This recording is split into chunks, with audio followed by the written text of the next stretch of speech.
Ladies and gentlemen, what a week we have on our hands, huh? We got Cam, looking like Cameron from Dipset right now, the way he's about that smoke. He's doing it big, and it's only right because he's rocking pink this week. Oh, yeah, we're coming out swinging early, understand. But I digress. Understand, Cameron tapped into his inner Doflamingo this week. A lot of punishments were handed out during the veto comp, but the most important thing to come out of the veto competition is this. Jared, the Black Mamba, he once again rose to the top, as Cream would do, and he has shown himself to be the true Sith apprentice to Suri. Understand, this man has all the lightsabers at his disposal. He has all the Infinity Stones, and what he did this week was very important and integral to turning Jag on Cameron. Understand, Cameron and Jag made a deal with each other in principle. That way Cameron could take a big shot this week. And wow, he took one. And even though he took a massive shot, he still has a poor read on what's going on. Because even after Applebee's tried her best to give him all the tea imaginable, Cameron still didn't really believe all of it. In this rant, ladies and gentlemen, we got to break down how Jared's fantastic HOH reign led to his fantastic veto non-play. It was the fact that Jared pump-faked what he was going to do. He utilized the triple threat as soon as he received the ball. And because of it, his opponent does not know how to stop him from getting to the paint. And because Jared can so easily get to the basket, he is one of the most unguardable players in this game. It's deeper than just having a dominant social presence. He has it all. He is a 5-tool player. And y'all know this is the platform where Jared does get the credit he is due. Understand, Jared winning that veto, stoking flames, turning it loose, and making Cam believe that this was all Cam's idea, which it was initially, let me be fair. But Jared took Cam's idea to a whole nother level. What did Jay-Z once say to Nas? You made it a hot line, I made it a hot song. And let's just keep it real in these streets. Because of Jared's gameplay with the veto, this week of feeds has gotten even better. So ladies and gentlemen, kick your feet up, get yourself a cold beverage, because in this 23rd rant, we're going to break down why Blue no longer really trusts America, why Izzy is doing a lot of work on the block that could be a bit risky, but why I believe the Fields family in the end will have the last laugh. Because at the end of the day, Applebee's, they're the only ones eating good in this neighborhood. Let's get into it here exclusively on Recency Bias Radio, where no one is safe from criticism.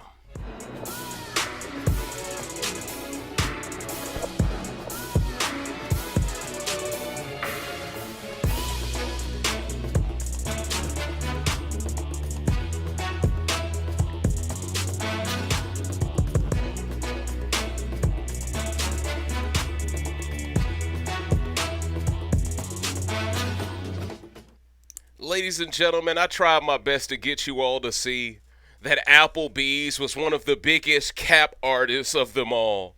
The same woman who claimed Cameron made her so uncomfortable for weeks on end is the same one, as soon as he wins HOH, is trying to dance for him like she thinks she's Selma Hayek and From Dusk Till Dawn.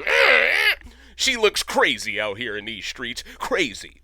And for me to catch up on feeds over the past couple of days and realize the irony in the fact that right now Cory is working against America, America is working against Cory, and funny enough, America sees more in working with Cameron this week than Cory, because Cory, of course, wants to keep Izzy. America, of course, wants Izzy gone. Now, we'll get into why America wants Izzy gone. She's once again butthurt over the fact that Izzy has more connections than she ever will.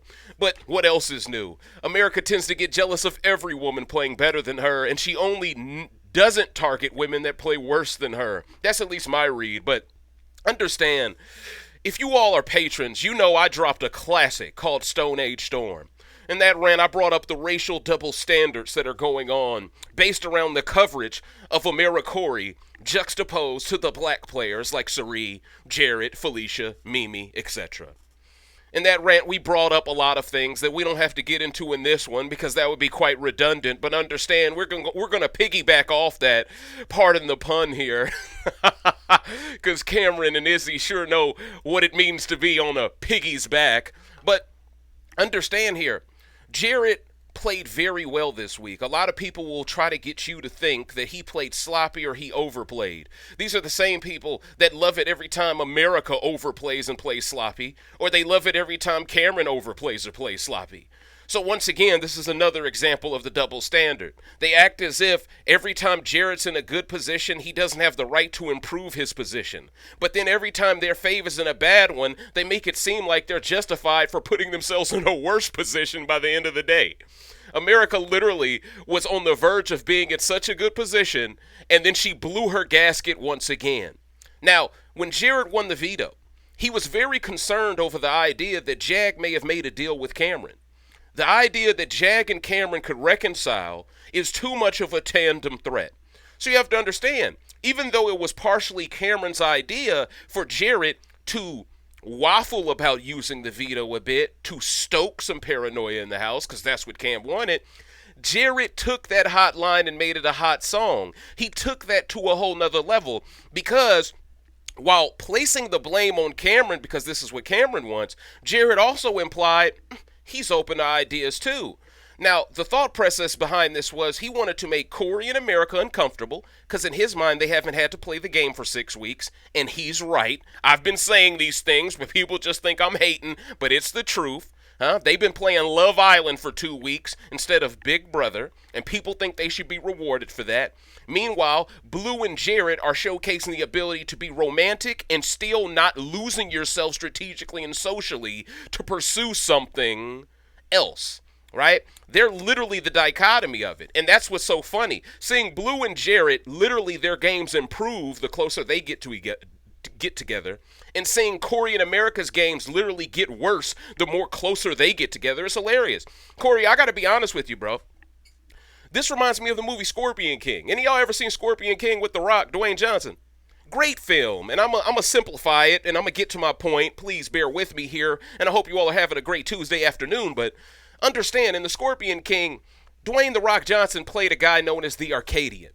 And his brother passed away. He worked with Michael Clark Duncan. They formed a rebellion of some sort, and he essentially wanted all the smoke with this king. And this king was married to this queen. And this queen, she was basically told by fortune tellers that she's this sorceress or this seer. But even though she can see the future and she has these special powers, this special skill set, she was sworn to never engage in any type of coitus, any type of intermission, any type of intercourse, pardon me. She was basically sworn to never get intimate with a man if she wants to keep a hold of her powers, her essence. Cory, I feel like you were a lot like that woman from Scorpion King. You got caught up in romance and you forgot your true purpose. You got caught up in romance and you're willing to crash out over a girl who literally is doing more to talk to Cameron than talk to you. Yeah, she might lay in the bed with you, but hey, you ask anybody who watches these feeds, America clearly has more attraction to Cameron. I'm sorry, it's what I see, it's what everyone sees, and no one believes Cory and America will last. No one. All right? Because America's been ruining this game for weeks, but now all of a sudden this week she's like, I don't want you to drag your game down with me. And she only said that because she's realizing that because of her, Cory is getting less information from Jarrett, and the information from Jarrett is the only reason why Cory appeared to be a great player. Jarrett literally was the one allowing Cory to seem really good. The minute Jarrett pulled the chair from underneath Cory while he was playing musical chairs, Cory immediately couldn't find a seat no more at the table. So understand that. As people try to take away from what Jarrett does well to prop up Cory, understand, if it wasn't for Jarrett being willing to share information with Cory, because Cory is nowhere near the same social player Jarrett is, Cory wouldn't have even been perceived as a great player up until now. So understand, Jarrett can build you up and he can break you down. And right now he's breaking you down because you can't stop his triple threat. You can't stop him from getting to the rack. Now, a couple of naysayers or haters will say, "Oh, Jarrett won another veto by default. It was given to him. Jag didn't want it. Jag made a deal. Blah blah blah blah blah. Matt didn't want it." I don't care about that context. If his social game wasn't so elite, they still wouldn't have given him the veto. So it still goes back to Jarrett's exceptional game, why he was handed a power like this. And because he was given the power, because Jag didn't have the power, it allowed Jarrett to stoke flames and stir the pot in a direction that got Blue to eventually see that she can't trust Jag that much either because he may have a deal with Cameron and America. So when you have America approaching Blue, trying to have this final 3 deal now with her and Jag, keep in mind, America and Cory also have a final 3 deal in principle, I believe, with Matt. I think it's called the Unreliable Rats. And then they have another one in principle with Jag called the Unreliables. So they have all these little tiny final 3 deals with all these other members, and then they think they could bring each individual member into a 5 and call it Family Reunion. Someone needs to tell them Terrence already coined this alliance name. Now, Taylor wasn't down with it because she was never on code with black men. But I digress. Understand that, ladies and gentlemen, this isn't the first time I've ever seen the Family Reunion Alliance name be used. Now, currently up until this point, chronologically on feeds, America's just throwing it out there, right? She's just fishing to see if someone will bite at the bait. But the idea that she's trying to basically rejuvenate the family style alliance is further proof that I've been spot on for weeks about her game. This is a girl who was jealous of Riley from the start, and as soon as Riley left, she wanted to replace Riley. She even said it out of her mouth, "I'll take good care of Matt now that you're gone, Riley." She said that on feeds. So this was a girl who thought once Riley's gone, Matt would simp. Didn't happen. This is a girl who thought she could betray Riley, Matt would stay loyal to her, Blue would stay loyal to her, and none of them would keep track of the score. Well, this is her worst nightmare because half of the alliance she's trying to recruit to have this family reunion don't trust her as far as they can throw her. So that leaves Jag and Cory as the only one she really can depend on. Now, the problem is, though, Jag's game is now in disarray because the whole house thinks he made a deal with Cameron and he's aligned to Cameron. So now, Jag is in self-preservation mode. But we'll get there. Just understand, it does not surprise me that Jag threw America under the bus. It doesn't surprise me one bit, one iota. Because for his game, it has to be anybody but me. And just like Cerise said, as long as Jag don't win the HOH, he's going to curl into his turtle shell. Shout out to the Teenage Mutant Ninja Turtles. Huh? You feel a dig me, coach. But with that said, shout outs to Bebop and Rocksteady. But with that said, because Jarrett played it the way he played it with the veto, because he included Blue in the brainstorming process of fooling Jag, and because Blue was smart enough to air out Jag in America, and Cory for that matter, to Jarrett, Jarrett knows that Cory is at least contemplating flipping. And because Jarrett knows that Cory is beginning to step 1 foot away from him, Jarrett is willing to take the first shot because, listen, he has done a lot to try to make Cory feel included, and he feels somewhat disrespected by the idea that you would allow this girl with this garbage game to come around, whisper some sweet nothings, and kiss you a few times, and all of a sudden you trust her more than me? I had you back when no one in this house really rocked with you, bro. That's at least how Jarrett sees it, and I agree with Jarrett. See, a lot of people don't understand the black man's perspective. But when it comes to the black community, loyalty is very important to us. Trust is very important to us. It could mean life or it could mean unaliving in the streets. So understand, for the average black man specifically, especially a straight black man who's not playing with other straight black men, he has every right to take it personally if you choose this knockoff, off-brand, flea market, Family Dollar version of Riley over him. He really should take it to an offense because he's not choosing Blue over you, or at least he didn't choose Blue over you before you showed the fact that you chose America over him, and that's important. Everyone wants to make it seem like, oh, Jarrett's a hypocrite. All the things he has a problem with Cory for doing with America, he's doing with Blue. Wrong. Even though he does do certain things with Blue that are similar, Jarrett never lose sight of his game amidst all of that. Cory has completely lost sight of his game. And up until this week, he didn't even acknowledge the fact that his position was terrible. Sure, last week he was spiraling a little bit. You could see it in his face. But because Jarrett was HOH, he still felt safe regardless. This week, though, because Cameron was alluding to the fact that Blue and Jag could go right back up, America possibly be the back door. This made Cory visibly nervous. Now, we know Cory's been ratting out the black players to Cameron, and this was used in my thought process to explain to you all that America and Cory clearly wanted Cameron to have a battery in his back to be anti-black. As soon as he takes that first shot, they can benefit from that chaos, and they were banking on it. This is why Applebee's threw the first HOH to him, and this is why she was dancing for him when he won the second HOH. It's all connected. So, you have to understand, what Blue does, after America creates the alliance with her and Jag because she doesn't trust Jag because she thinks he's working with Cameron, because she doesn't trust America because she thinks she's working with Cameron. Keep in mind, this is revenge for Riley for Blue. She has not forgotten. Blue goes to Izzy and tells her, hey, you know America trying to create these alliances right now, these specific alliances in order to get the right amount of votes, that way they can keep Felicia over you. Now, Izzy, I gotta be constructive with my criticism here. I think you may have made a mistake running to Cory the way you did to tell him about Blue giving up America, because Cory immediately ran to America to tell her that Blue gave her up to Izzy. Because of that, America now wants Izzy gone even bad. Well, even more so than before.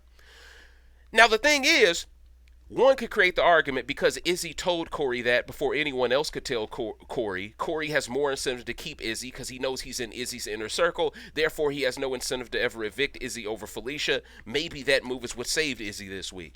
I think no matter what, Cory would have kept Izzy because Izzy has always been entertaining Cory, and because Jared is starting to have more distance from Cory, Cory now needs Izzy to have someone who will give him some information so he can appear to be great at the game again. It's all connected, okay? But you got to understand, for America to not value what Izzy does for Cory's game, which in turn could help her game, for her to instead want to take out Izzy now, believing, oh, if we get rid of her now, we'll run this shop, blah, blah, blah, blah, blah. But it's basically her saying, I value Cam's win condition more than yours, Cory. It's her once again telling us what I saw 2 weeks ago. If all things were fair, she would be in a showmance with Cameron right now over Cory 100%. If she knew the majority of fans would support her for being with Cam over Cory, she would jump from one bed to the next. 1,000%. I've seen enough of these feeds to know that for a fact. But you got to understand.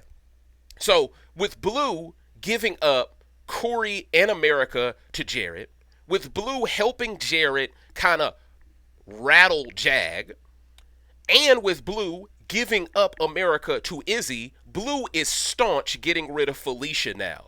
And Blue currently wants to work towards a Final Four alliance with Izzy, Cirie, and Jared.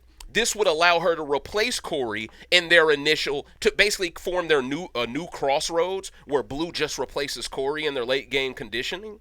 Very smart gameplay. And because Cory has really lost himself in the adventure of trying to explore America, this has made Izzy even more so now than ever before not even want Cory to scratch Final Six. She got to understand, even though she's sharing information with him, she's still spooked by him because she knows America is after her because of Blue. So you got to understand this. Even though Izzy wants America gone before Cory, Jared is starting to lean towards possibly taking out America before Cameron. That's how bad it's gotten for America, y'all. Applebee's, I'm telling you, it's time for a health inspection, coach. You feel it? Dig me? There's too many rats running around Peter Pettigrew in your kitchen, coach. It's too many. It's too many chefs in your kitchen, too. You know? Now, America believes that she can trust Matt now because Matt told her about the twist he used on Jag. Now, Cory had an interesting read on this. He said, well, if Matt told you about the twist that he used, and he told you you're the only one that knows, someone else definitely knows. For Cory to immediately assume that was interesting. But Cory did say next week, if he wins HOH, he can't afford to nominate Matt because Matt is starting to play ball with America.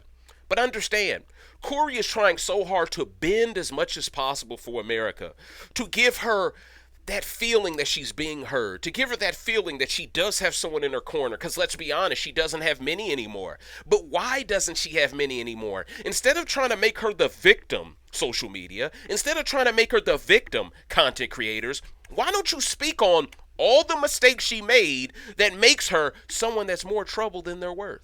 Why don't you speak on the fact that she's the girl who cried wolf? Why don't you speak on the fact that for all the lies that y'all hope catches up to Jared, America has told more lies while winning nothing? Why don't y'all talk about that?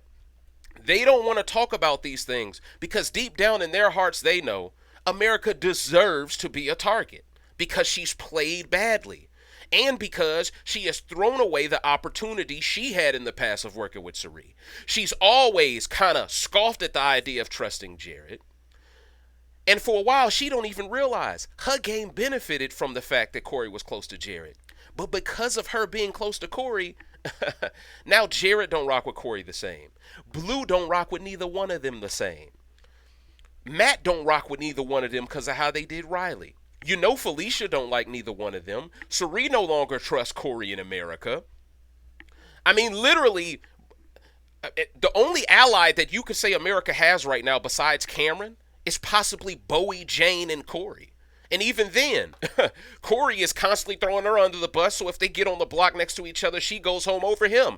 I mean, how many conversations do I got to hear Cory say to someone, oh, I know it's going to eventually come to a point where I'm on the block next to her, and I know she's going to go home over me because I have more connections. Cory, someone needs to let you know that is dumb gameplay to keep saying that out loud. Because the same logic behind why they want Izzy gone will be the same logic used why you need to go over America, bro.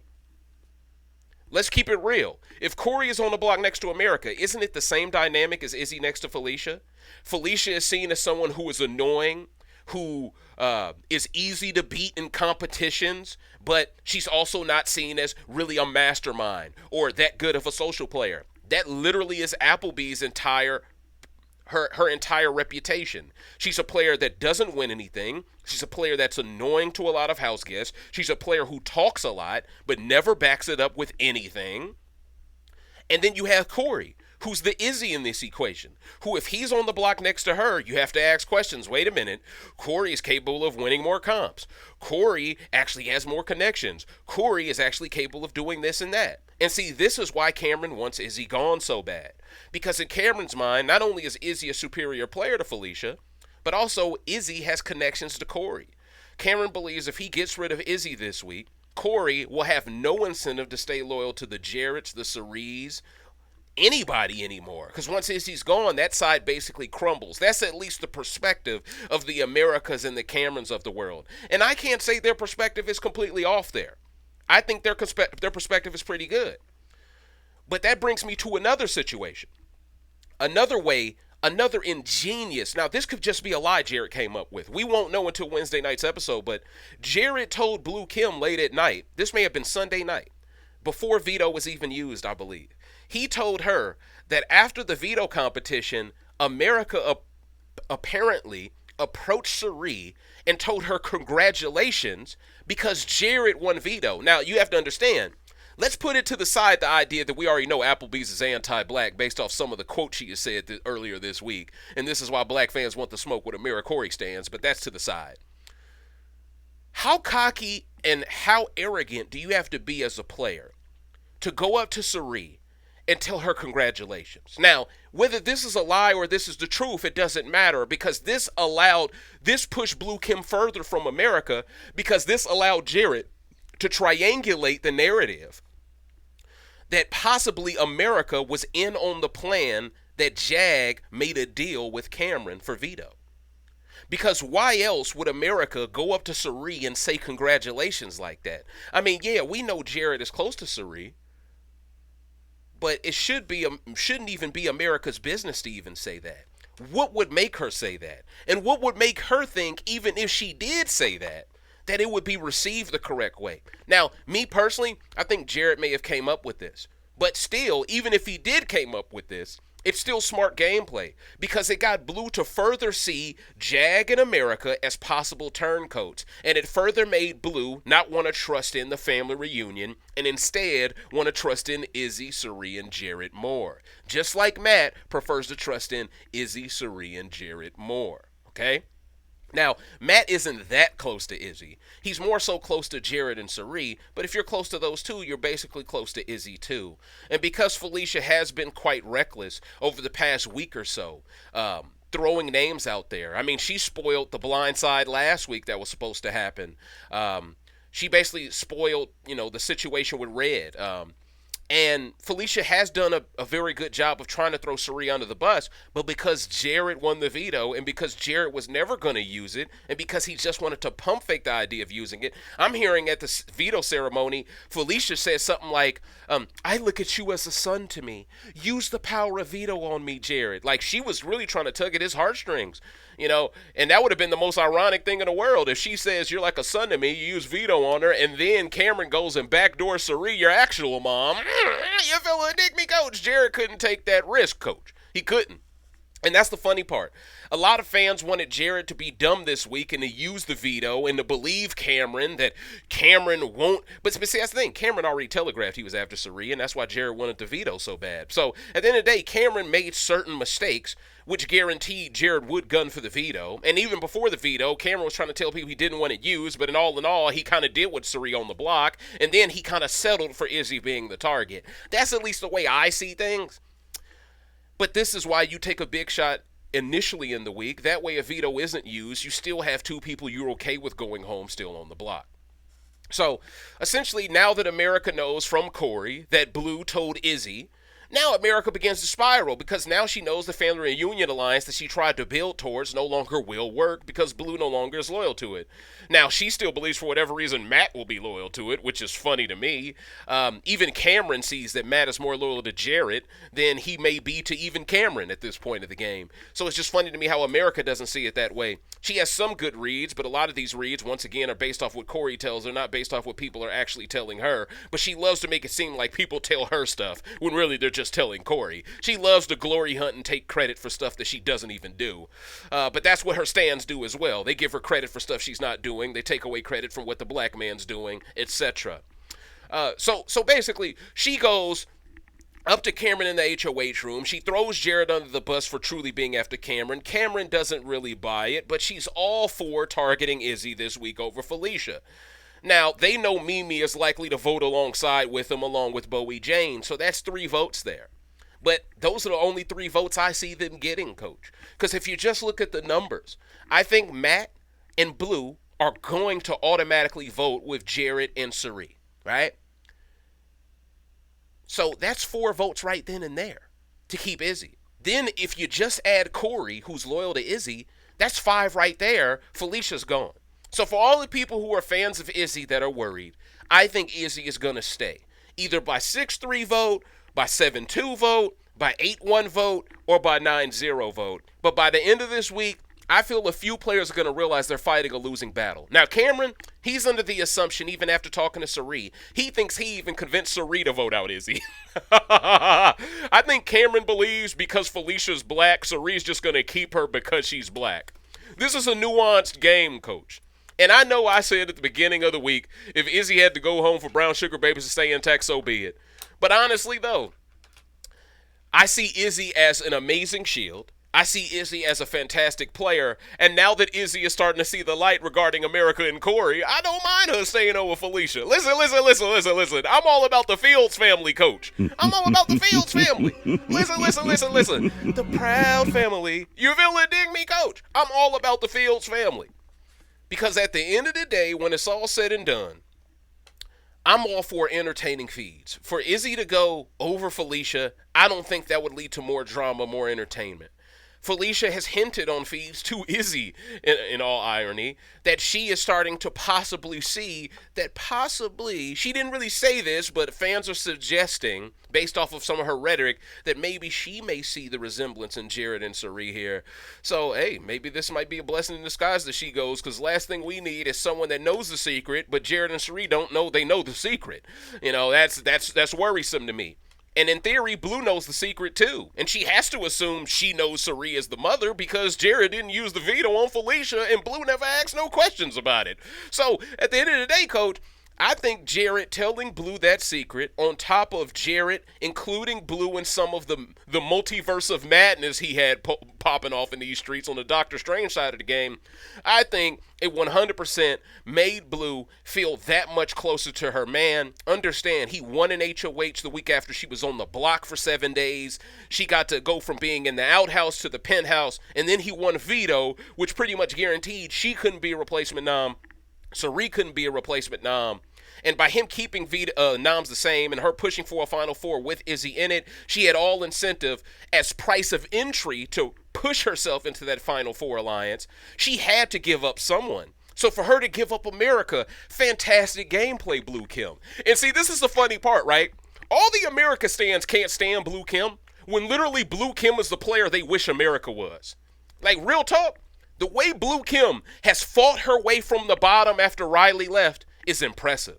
The way America just fumbled the ball at every turn after Riley left when she wanted Riley gone is truly a sight to behold. Because say whatever you want, America is not an underdog. America is a player who has played bad to become an underdog, but she wasn't an underdog from the start. Cameron is a player who didn't really play bad to become an underdog. It just happened to him that way. And that's why I have more respect for Cameron, and that's why Cameron is in my top 5 power rankings this week. Now, to get to the top 5 power rankings, number 1 has to be Jarrett. In my opinion, Jarrett coming off an HOH, for him to not be the target, for him to not be on the block, and for him to win the veto to protect his mom, he has to be first place. Second place, I'm going Cameron. He took a big shot, but I do believe he has a blind spot when it comes to Jarrett, which keeps Jarrett one spot above him.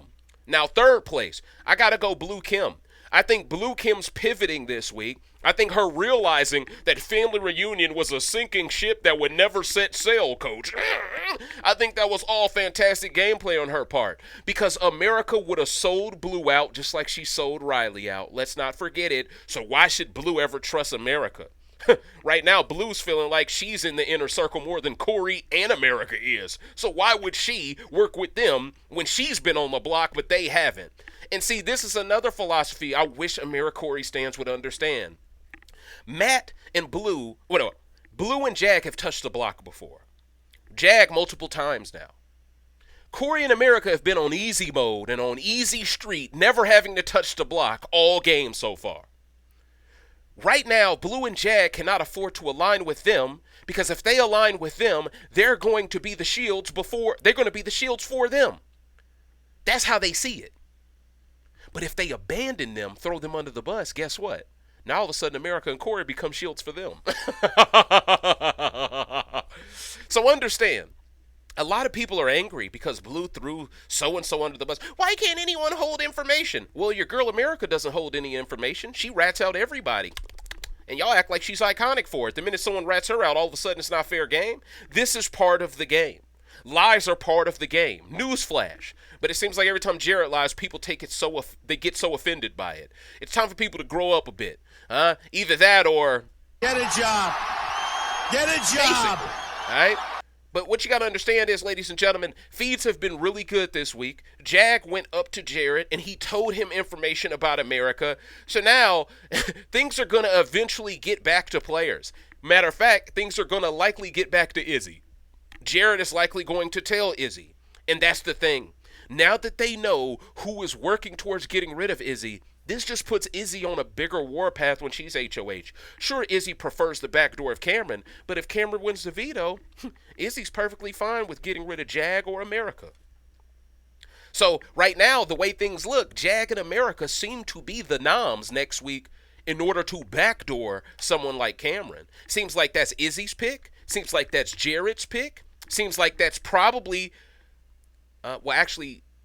Blue Kim says she's going to nominate Jag and Bowie Jane. I think she should do Jag in America. If it gets back to her, the situation, if it gets back to her 100%, she has to nominate America because the jig is up. But I can understand why she would nominate Bowie Jane as well, just because Bowie Jane is aligned to Cam. That's a vote for Cam. I get that side of it. And she's another person, if she were to win veto while off the block, she would keep noms the same. You need veto used, that way you can backdoor Cameron. So I get that philosophy on Blue Kim's part, but Blue Kim has really risen. You know, I remember last week I had her in my top 5. A lot of people thought that was undeserving. I saw the potential in this girl. I saw the potential. And this is why I have not been hard on her. And understand, she is a recruit and she is learning this game on the fly. And honestly, she's becoming quite astute, right? Some of the ways she's picking up on this game so quickly.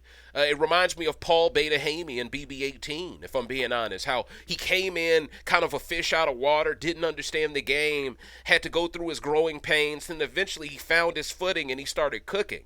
Right now, Blue Kim seems to be fighting enough footing to the point where she's not even willing to tell Jag everything anymore.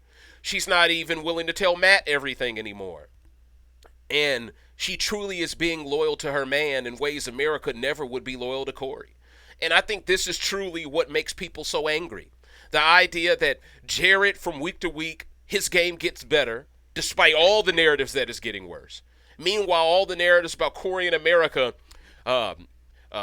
catching up or fighting their way through a deficit truly is just falling on deaf ears, no pun intended, because at the end of the day, Matt still don't rock with them. You feel it, dig me, coach? Like, no matter how you shake it, ladies and gentlemen, Cory in America, well, Cory specifically, he allowed this girl to bring ruin to his game. He should have abandoned her ages ago. But Cory sees it. He's too late in the game to abandon her now. You know, when Cory was talking to Cameron in the HOH room, I could clearly tell Cameron wants America gone because he believes if America's gone, and he also believes if Izzy's gone, he believes Cory would be loyal to him the rest of the game. Now, I don't believe that's true, necessarily, but Cameron believes that is true. And Cameron, he moves to the beat of his own drum, coach. And, listen, Cameron has some really off reads, but at the end of the day, because his one read was right with his initial noms, I can't be that hard on him. But yeah, Blue Kim is third place in the power rankings. Let me not forget this time. Fourth place, I'm gonna go Izzy. Because I believe on the block she's played pretty well this week. She even earned some respect for Cameron when they did the little piggy thing in the backyard. In fifth place, honestly, this is the first power rankings without Cirie in it. I believe this week Cirie didn't really do much. A lot of that was because she was kind of shackled to Felicia. And because Cirie was shackled to Felicia, Cirie couldn't dictate the week. On top of the fact that Cameron was after two of her close allies, Cirie was really on the back foot this week. She needed Jarrett because he was the one who's in close with Cameron. She needed him to step up this week, and he did step up. Jarrett became Hercules this week. He was able to multitask and do a lot of things at once. He was able to build distrust between Blue Kim and Jag. He was able to build distrust between Blue Kim and America. He was able to get Cory to see that, hey, bruh, a lot of the stuff you doing for that girl is ruining your game, and you better wake up. And even though Jarrett did all those things, Cory is still unwilling to turn on Izzy. So at the end of the day, no matter how you shake it, Jarrett's gameplay this week has been quite exceptional. Matt's gameplay this week has been good. He gave America just enough for America to believe she could trust him. But that just enough still ain't really enough when the vote comes around, because even Matt agrees with Cory that they need to get rid of Felicia. And you have to understand, there's also this elephant in the room of, is there an all-black alliance? A lot of people don't even want to take the risk of getting rid of Izzy this soon over getting rid of Felicia because they think every black player is aligned. Now, a lot of people believe once America's gone, Cory may cling to Bowie Jane because they have a final two more so than clinging to Cameron. But I think Cory is more likely going to cling to Izzy than anyone else because he's going to view her as the one who holds all the cards, and he's going to be waiting for Izzy to possibly take a big shot at another black player down the line, if Felicia were to leave, I mean. But that's pretty much my read on things, ladies and gentlemen. It's been really entertaining so far this week on feeds. I really like how the game is moving. I feel like Jag, you did a good job of trying to save yourself at the last second by throwing America back under the bus, by telling Jarrett that America is after him. That was smart gameplay. Now Jarrett has information that he can go back up to Cory with. And Cory, I don't know if you could afford to keep trying to protect America, bruh. Because if you lie to Jarrett's face again, you going to be the one on the block next to her, not Jag. So you got to be careful here. But other than that, though, ladies and gentlemen, those pretty much were my thoughts. Now I want to hear your thoughts on this week so far. Are you enjoying these feeds? Did she basically expose the fact that she was grifting last week? Did all of her fans expose the fact that they are a bunch of fake outrage fetishizers? Because I got to be honest, it feels like y'all have a fake outrage fetish. It really feels that way at this point. You know, it feels like if you don't like the player, you're just watching feeds to look for something to throw at TMZ. You know what I'm saying? It's like, bruh, that has to be a very, very miserable life to live. And I hope a lot of y'all will touch some grass this week. I understand. People are miserable about the fact that Jag let Jarrett win the veto, because now they look at it as, oh, if Jag would have won it, he would have had to deal with Cam. Cam would have talked him into using veto. Sari would be on the block. Izzy would have got rid of the secret. And then all of a sudden, Sari would be gone. Yada, yada, yada, yada. That's how a lot of people see this, okay? But because they didn't get their way, now they're whining and moaning again. But at the end of the day, ladies and gentlemen, listen, this week has been good. Cameron took the shot you all have been begging someone to take. But it ain't Jarrett's fault that America choked again under these circumstances instead of just coasting. It's not Sari's fault that America got exposed by Blue Kim. It's just Jarrett's great gameplay that made Blue want to do that. Now, at a certain point, y'all got to give Jarrett his credit and stop being just angry every time something bad happens to your fave. Everything bad that happens to your fave usually means something good happened for the player that you're hating on, okay? And what we don't do over here at Recency Bias Radio is omit good gameplay. I gave Cory credit for having interesting reads that were true. I gave America some credit for having some reads that were true too. The problem is, without the correct information at the right moment, they don't know how to implement the right strategy to be able to get out of the hole they are in. And because they've dug themselves a hole for weeks on end, it's going to take weeks to make up that type of deficit. Problem is, Cory knows without Izzy, he can't possibly ever do that. So that's why Cory is going to vote to keep Izzy. And that's why I predict on Thursday night, Izzy will stay, Felicia will be evicted. If not by 6-3 vote, it will be most likely a unanimous one to try to protect a few players. But if I'm Sari, if I'm Jarrett, if I'm Blue, if I'm Matt, I do not let America, Bowie Jane in on it. I let Mimi in on it because I don't want her at the bottom. But other than that, I let the other two hold their own. But ladies and gentlemen, thank you so much for watching the Turning It Loose rant, the 23rd rant of the season. Get yourself on over to those feeds and enjoy it a bit, huh? At the end of the day, ladies and gentlemen, I am so happy that so many players are playing for themselves and not playing for an alliance they just made the day before. Every alliance that is being made is pretty fake right now because a lot of people are scrambling right now. And America's biggest problem is, we don't believe you. You need more people. And she was scared to be a leader at the beginning of this game because she didn't want to stand out. Now that Riley's gone, now all of a sudden she wants to be a leader and rally her troops. But the problem is, you aren't Riley. You don't have her charisma. And no one wants to follow behind you like they were willing to follow behind that other girl. And I know it hurts. I know it stings the psyche, the ego. And I know it hurts your stan base as well because they were rooting for you to be a success in this. I see people rooting for a wall comp on Thursday night to bail America and Cory out because they believe their body composition will win that comp. Hey, at the end of the day, if it happens to be a wall comp, good luck to them. If it isn't a wall comp, the Shadow Realm awaits. I'm Dave Smith from Recency Bias Radio, where no one is safe from criticism, representing that cookout crew. If you could, please don't forget to like this video, comment underneath it, and give me your thoughts on this week so far. Also, share this video with all of the fans of Big Brother 25 that you rock with. Are you impressed by the gameplay of Jarrett to rattle Jag a bit, to get Jag to question Cameron? Because now that Cameron has outed America to Jarrett, that's basically Jag trying his best to create distance from Cameron. Which proves Jarrett's gameplay after winning Veto worked because Jag ran back to Jarrett and told him all the tea. So, if anyone tells you otherwise, they're once again showcasing their own biases towards the black man. Thank you so much for watching, and I'll see y'all for another one in the coming days, all right? Deuces. Well played, Jarrett. Way to protect your OG. The Fails family. We running these YouTube streets.